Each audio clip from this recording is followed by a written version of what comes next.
sesuatu yang haram, fannaru aula bih, pasti akan dibakar oleh api neraka. Na'udzubillah, thumma na'udzubillah. Jadi begitu hebatnya Abu Bakar As-Siddiq dalam menjaga dirinya dari perkara-perkara yang diharamkan oleh Allah Subhanahu wa taala.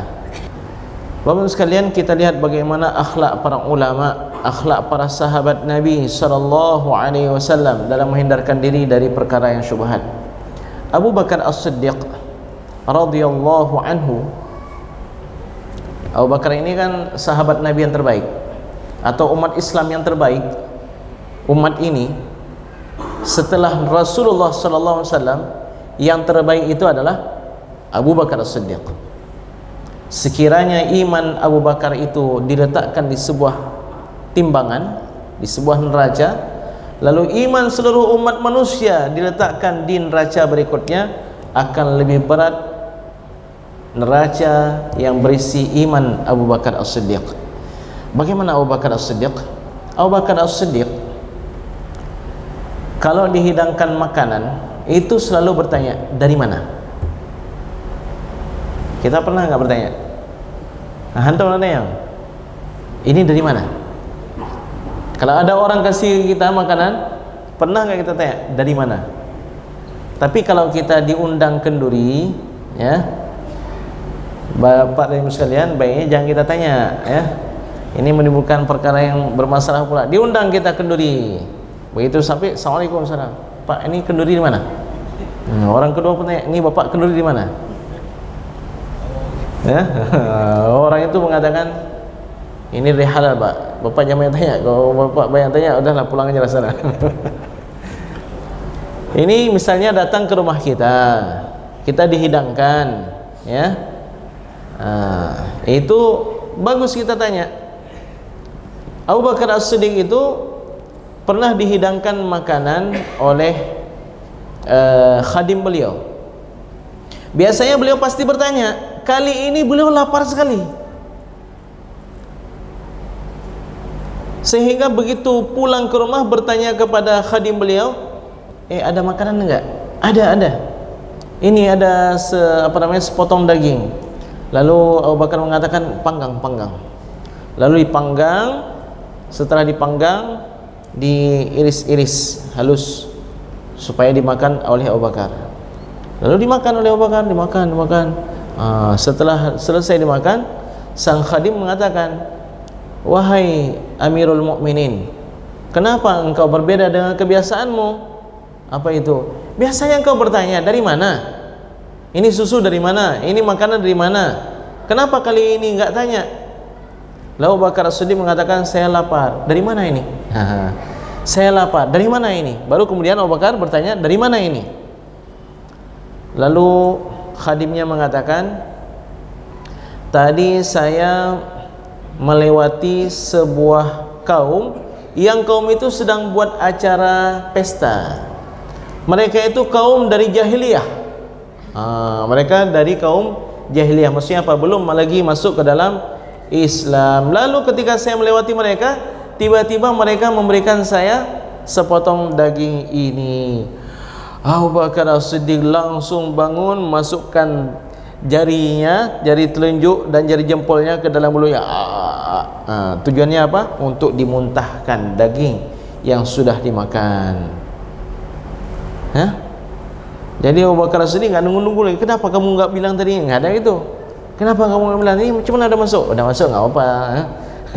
Ini Abu Bakar As-Siddiq begitu masuk, ya, bertanya, begitu tahu, langsung memasukkan tangannya dan dia keluarkan. Keluarlah, muntah itu. Kemudian Abu Bakar As-Siddiq mengatakan, demi Allah, sekiranya daging yang saya makan itu enggak keluar melainkan dengan rohku, akan aku keluarkan rohku juga. Maksudnya apa? Walaupun aku sampai mati, akan aku keluarkan daging yang telah masuk ke dalam perutku. Karena aku mendengar Rasulullah sallallahu alaihi wasallam bersabda, kullu lahmin nasha'a an suhtin, semua daging manusia ini yang tumbuhnya, yang mengalir darahnya dari sesuatu yang haram, fannaru aula bih, pasti akan dibakar oleh api neraka. Na'udzubillah, thumma na'udzubillah. Jadi begitu hebatnya Abu Bakar As-Siddiq dalam menjaga dirinya dari perkara-perkara yang diharamkan oleh Allah Subhanahu wa taala.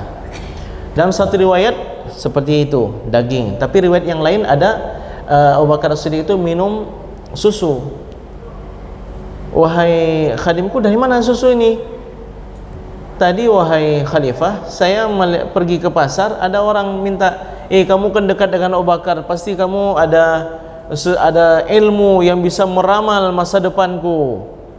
Baik-baik, kamu perlu apa? Lalu saya pun meramal masa depan dia, dan dia berikan untukku segelas susu yang barusan engkau minum, wahai Amirul Mukminin. Abu Bakar Siddiq langsung memuntahkan isi perutnya. Jadi bapak sekalian yang dilakukan oleh Allah Subhanahu wa taala, ini bukan seruan untuk memuntahkan isi perut, bukan, tapi seruan untuk berhati-hati dari harta yang syubhat, apalagi harta yang haram. Itu poinnya. Ya, itu poinnya. Karena nanti pada hari kiamat kita akan diminta pertanggungjawaban. Harta itu akan diminta pertanggungjawaban dari mana dan ke mana. Ada riwayat mengatakan Abdurrahman bin Auf, wahai Abdurrahman ini kan sahabat Nabi yang paling kaya, sungguh aku melihat engkau telat masuk dalam surga dibandingkan dengan Abu Hurairah. Jadi setelah meninggal, setelah wafatnya Rasulullah SAW, Abdurrahman bin Auf itu sedih. Bagaimana ini? Lalu datang Sayyidah Aisyah menghibur, mengatakan, wahai Abdurrahman, engkau itu akan diminta pertanggungjawaban. Tapi kalau engkau mampu mempertanggungjawabkan, maka dalam mempertanggungjawabkan itu engkau akan bahagia. Kalau bisa saya berikan gambaran Bapak sekalian, orang antrian untuk dihitung apa yang dia beli. Ya, untuk dihitung apa yang dia beli. Orang yang belinya hanya misalnya sampo, sabun 2 buah, ya udah, begitu sampai itu bayar 10.000, bayar 20.000. Tapi kalau sana dia beli nugget, dia beli minyak ini, dia beli Indomie, dia beli ini, beli itu, dan seterusnya, kan lama kali itu dihitung. 1 3.000, ini 10.000, ini 20.000. Ya. Tapi apakah ketika dihitung itu kita dalam kondisi gundah? Enggak gundah kita. Kenapa? Kita punya uang yang sudah kita siapkan untuk belanja sekian banyak. Nah, begitulah perumpamaan orang yang dihisab pada hari kiamat. Hartanya banyak, tapi semua dipergunakan dalam kebaikan. Jadi ketika dihisab, ini kemana nih? Oh, saya sedekah untuk si fulan. Ketika disebutkan sedekah untuk si fulan aja, kita akan bahagia itu. Jadi begitulah perumpamaan orang-orang yang akan dihisab pada hari kiamat nanti. Mari kita ambil manfaat dari ilmu beliau. Bisa kita lihat video-video kajian beliau di Ustaz Awwalu Zikri Official. Subscribe, like, and share, komen. Manfaatkan ilmu ini, mudah-mudahan amal kita sesuai dengan tuntunan Rasulullah SAW.